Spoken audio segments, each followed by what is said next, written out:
I'm going to make a video today about narcissism and narcissistic abuse, and this has been an interesting topic that's been in the air lately in society, and several people have emailed me asking for my perspective about it and how I dealt with it in the past.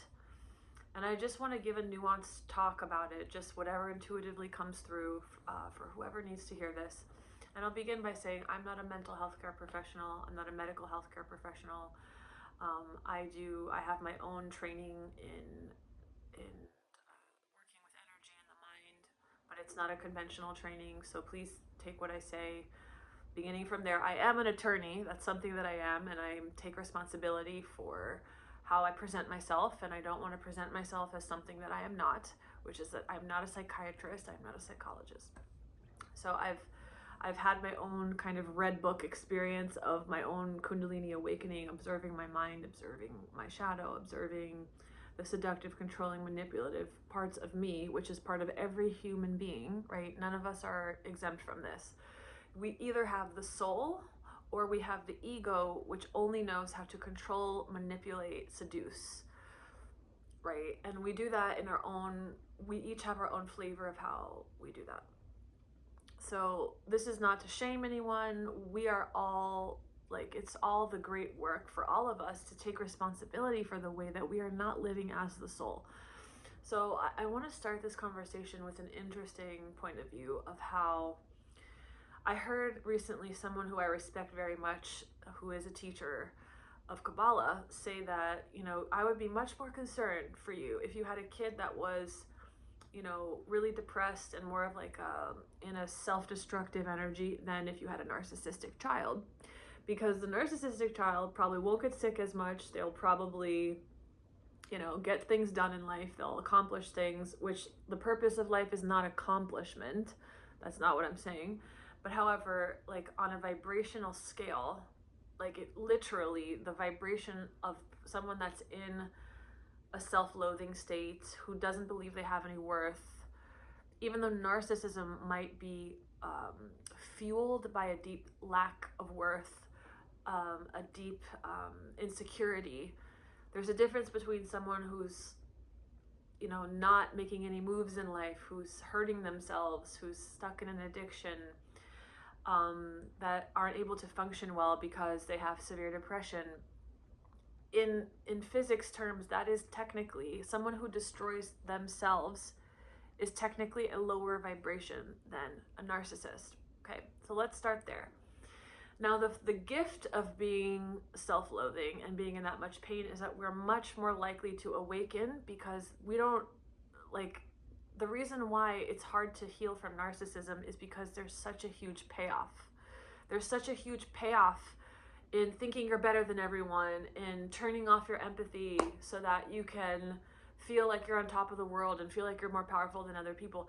There's so much payoff in that, but there's no payoff, and I'm speaking from experience. I realized that a lot of my destruction of self, I believe something that contributed or created the spontaneous Kundalini awakening was all the pressure of the suffering of not getting anywhere, but all of my creative energy crashing in on itself, harming myself, judging myself, making myself sick. I've had cancer, I've had eating disorders, I've been in relationships with abusive people, and I realized, wow, this isn't getting me anywhere, except except becoming like a black hole, a shell of myself.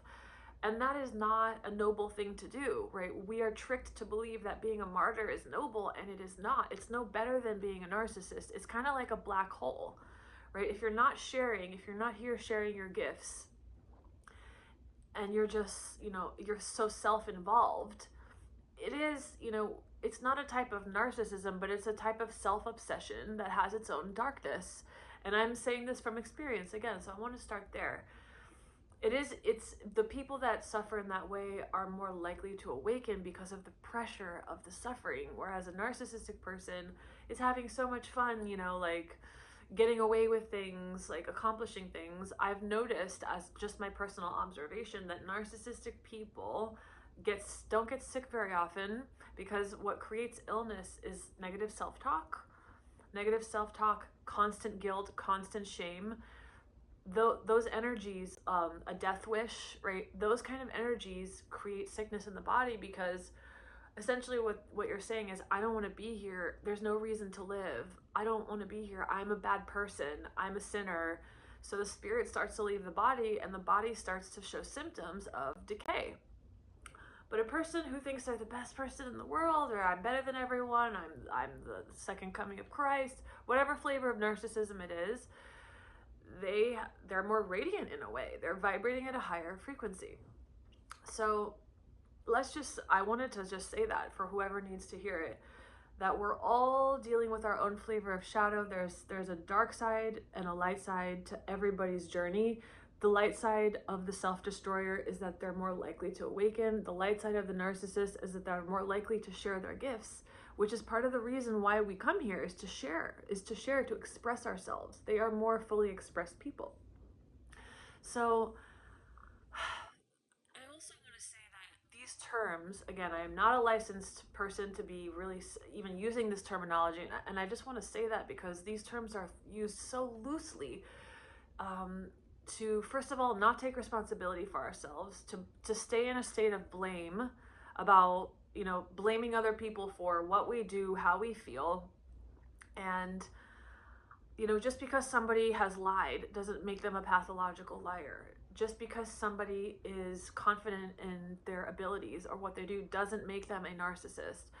A narcissist, according to the research, according to my well-researched opinion, is that it's really a lack of empathy, right? A lack of empathy, or empathy that is turned off, which makes it easier for these people to live in a way that's unconscious of their surroundings, of how what they do affects other people.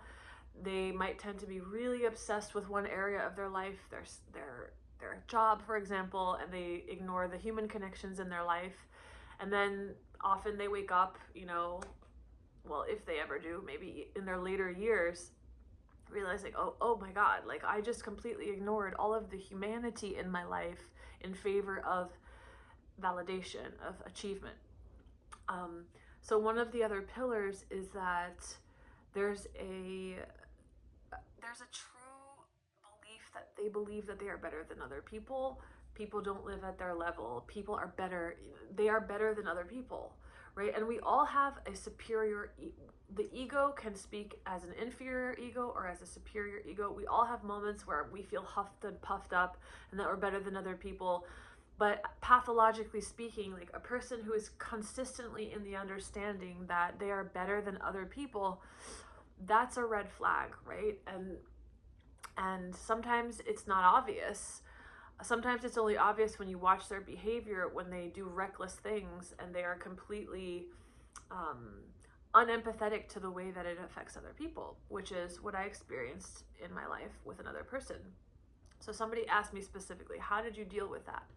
Well, the main way to deal with it is to understand why you keep finding yourself in abusive situations in the first place.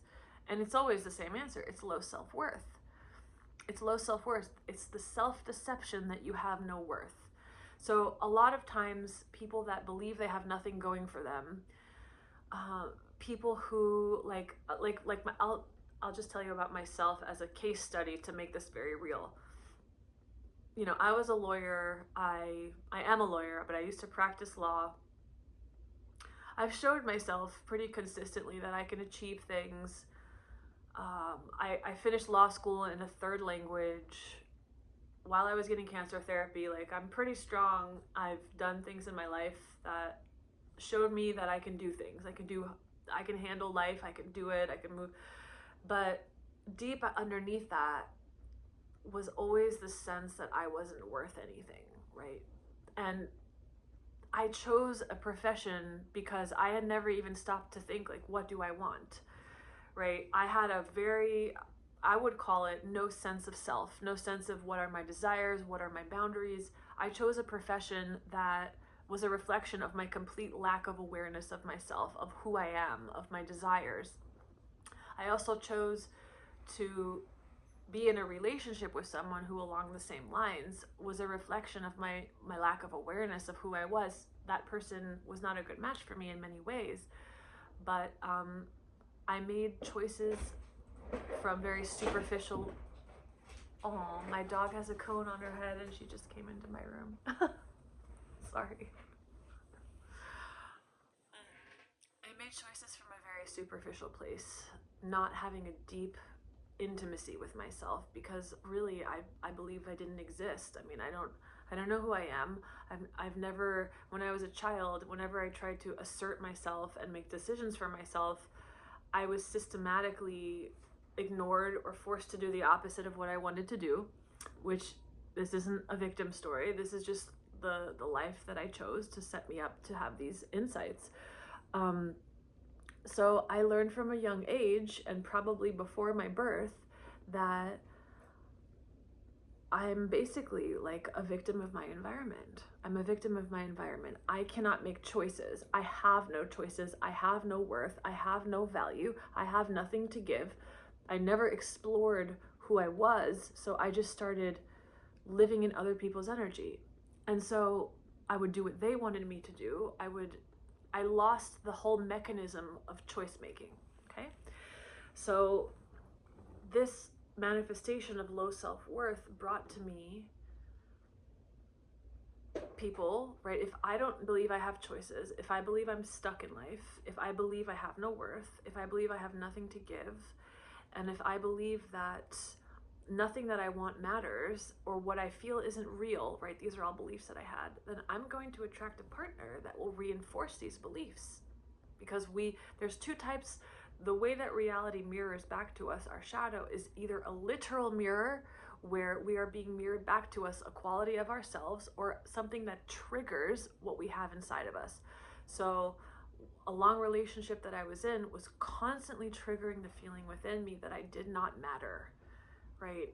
I felt like at some point, wow, even if I was in a wheelchair bleeding out of my eyes, and I told this person that I needed to rest or that I needed anything, that person would ignore me, punish me for it, and basically take revenge on me, right? And he had enough awareness to explain this to me. He would tell me, when you didn't do what I wanted you to do, I would realize that you're my enemy, and then I would take revenge on you. So that's part of the way, that's an example of the workings of a malignant narcissist.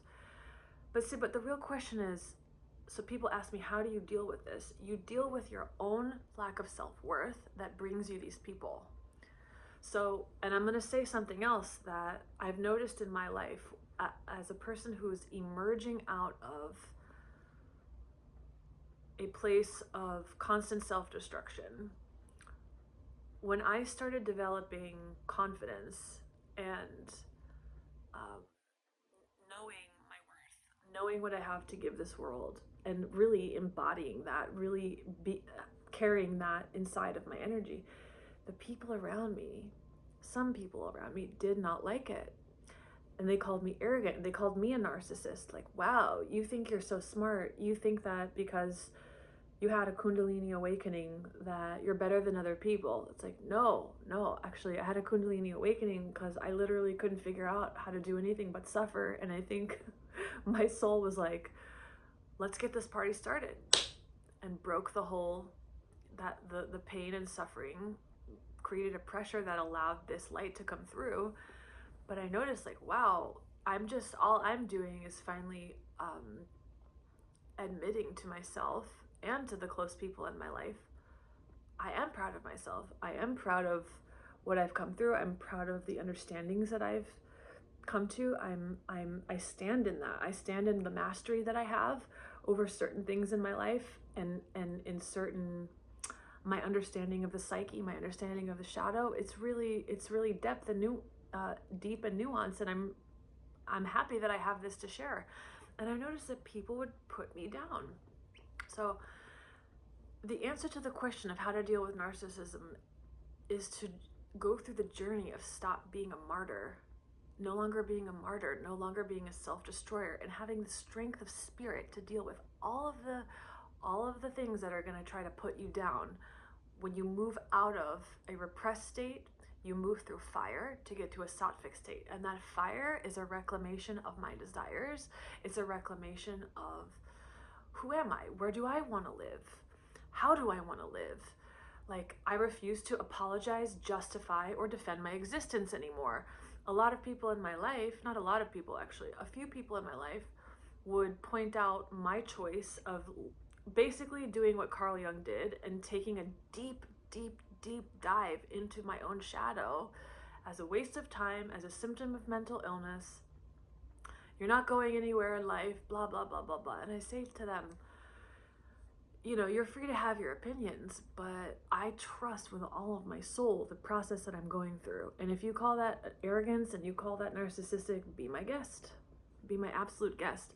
But in order to move out of the energy of someone that attracts abuse, you have to be willing to find like this radical strength inside of you where you stand in a complete acceptance and this firm knowing of who the fuck you are. Straight up. People aren't going to like it.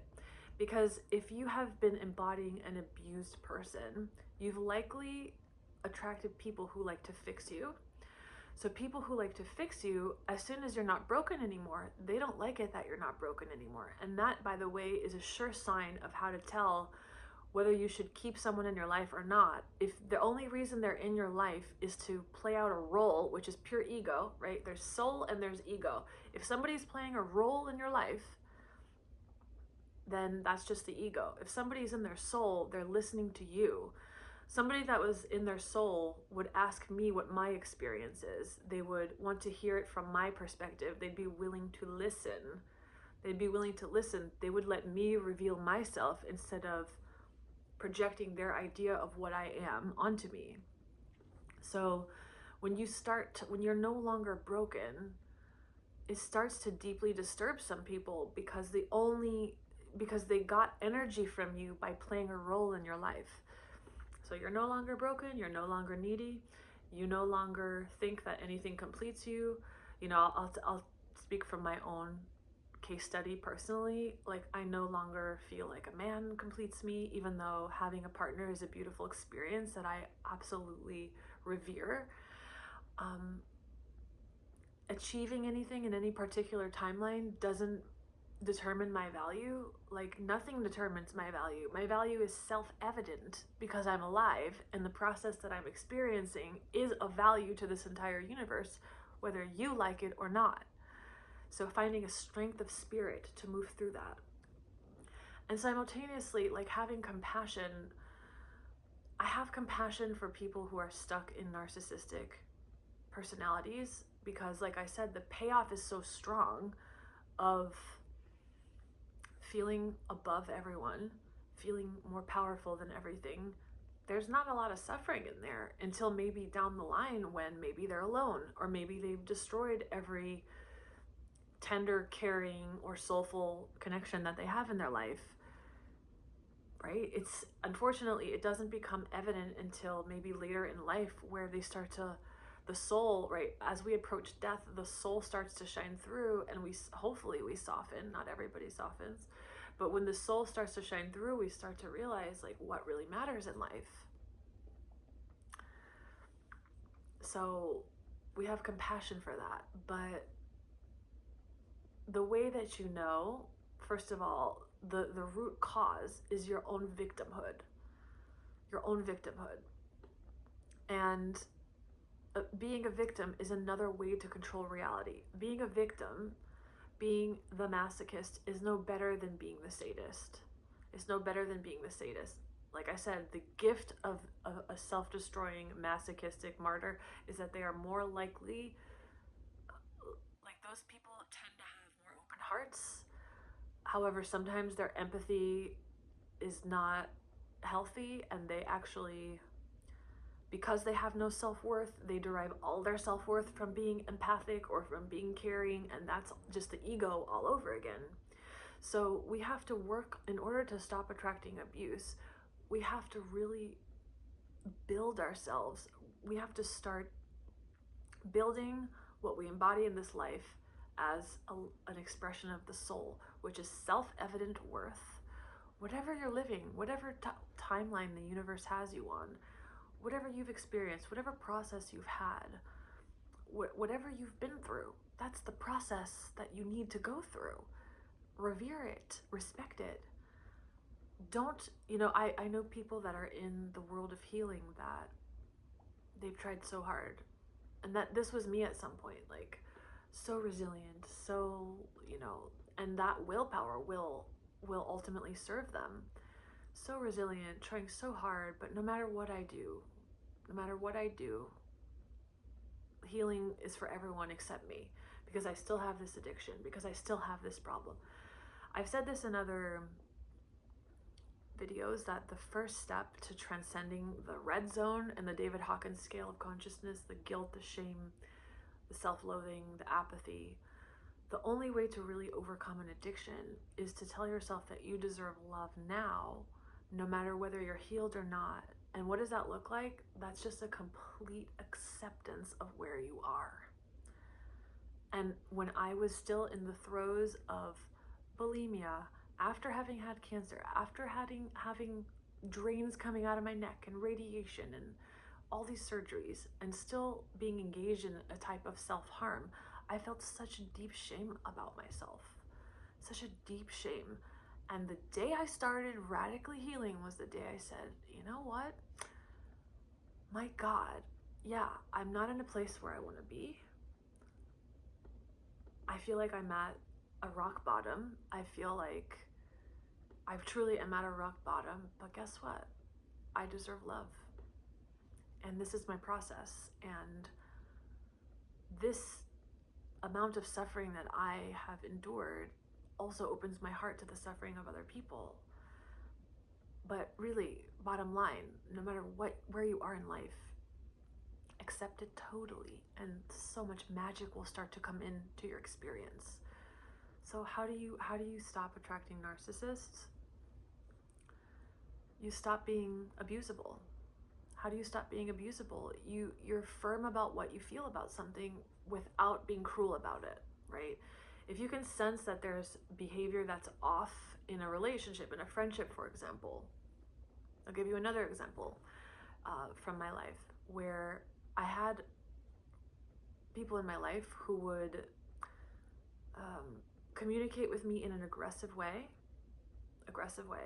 like telling me that they will get rid of me if I don't do this or do that or do this. But like every single time they would message me in that way, and I would always say, I would blow it off, right? I would say, oh, well, that's just, they're in a bad mood, like I just let it go, right? Eventually I realized, and then eventually down the line I would explode or blow up or have a volatile reaction. Eventually I realized, and I liken this to the example of a dog.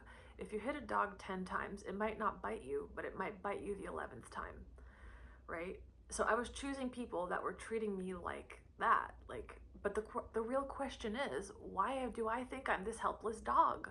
Why do I think I'm this helpless thing that keeps being beaten? Why do I choose a friend who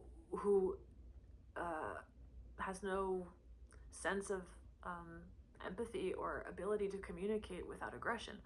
I've chosen this.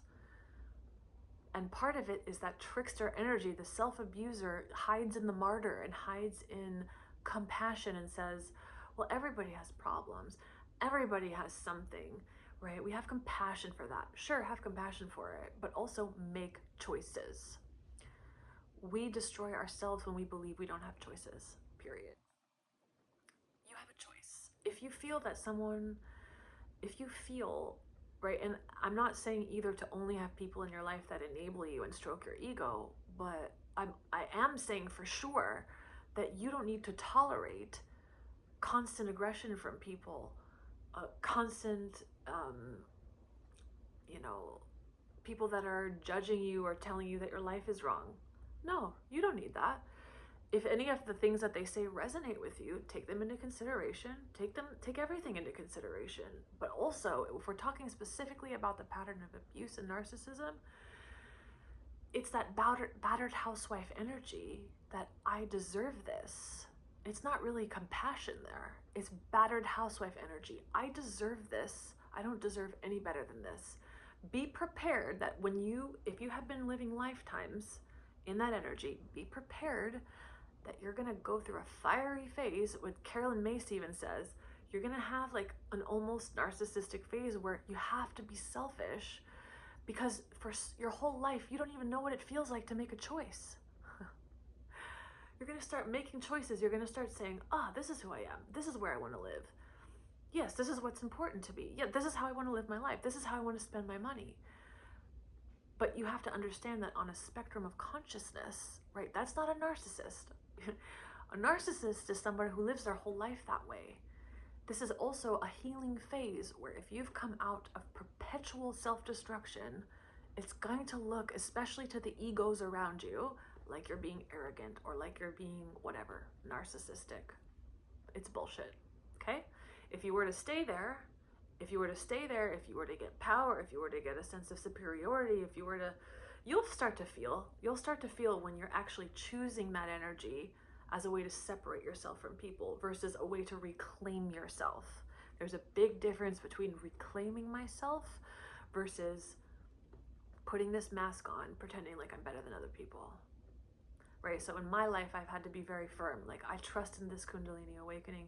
I trust in the processes that I'm going through. I trust in my visions. I trust in the phenomena that I'm experiencing. I trust in the nature of my process completely.